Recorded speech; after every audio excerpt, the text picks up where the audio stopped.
Welcome back to the channel new blog. আছে সকালে ভালো আছো? আমিও খুব ভালো আছি। আজকে খাটে বসে আছি, তারপর থেকে ব্লগটা স্টার্ট। আর আমার মাথা ব্যথা করছিলো, চশমাটা পরে আছি। তার কারণটা হলো যে প্রচণ্ড পরিমাণে মাথা যন্ত্রণা করছে। অ্যাকচুয়ালি ফোনে কিছু কাজের জন্য একটু ব্রাইটনেস বাড়িয়ে কাজ করছিলাম, তার ফলেই মাথা ব্যথাটা স্টার্ট হয়েছে। ওই জন্য চশমা পরে আমাকে কিছুদিন থাকতে হচ্ছে। আর আজকে অতিরিক্ত যন্ত্রণা করছে, তাই পরে বসলাম। কারণ আমি না সচরাচর ওষুধ খাই না, মেডিসিন নেওয়াটা আমার পছন্দ না। আমি মাথা যন্ত্রণার মেডিসিন কোনো দিন নিইনি। তো আমি ভিক্সটা লাগাই মায়ের সাথে। খুব ব্যথা করলে, অসুস্থকর লাগলে তাও না হলে দিই না। যতটা পারি নিজের শরীরেও মেডিসিনটা না নেওয়ার চেষ্টা করি অ্যাকচুয়ালি। তো চলো, আমি তো এইসব কথা শেষ হলো। আমি যেগুলো বলবো বলে বসেছি সেগুলো হলো যে অ্যাকচুয়ালি আমার সামনে এক্সাম।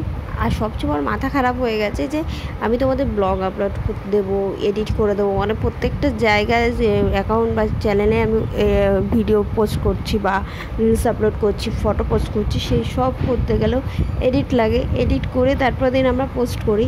কিন্তু এই যে আমার আগস্ট মাস থেকে পরীক্ষা স্টার্ট হবে, 1 সেপ্টেম্বরে 29 তারিখে শেষ হবে।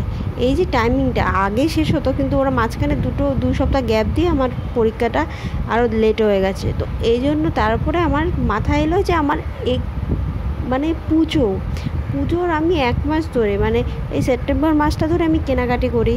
মানে বেসিক কিছু জিনিস কেনাকাটি, শপিং থেকে শুরু করে ঘর দোর পরিষ্কার।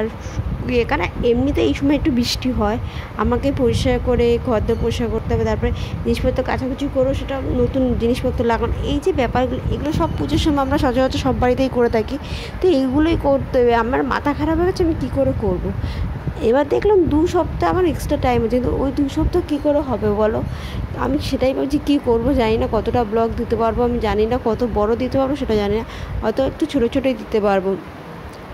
দুপুরবেলা খেয়ে দিয়ে একটু বিশ্রাম নিয়ে কিছু কাজ ছিল সেই সব করে আমি বিছা ঝেড়ে রাতের দিকে এখন বসেছি তোমার সাথে একটু কথা বলতে।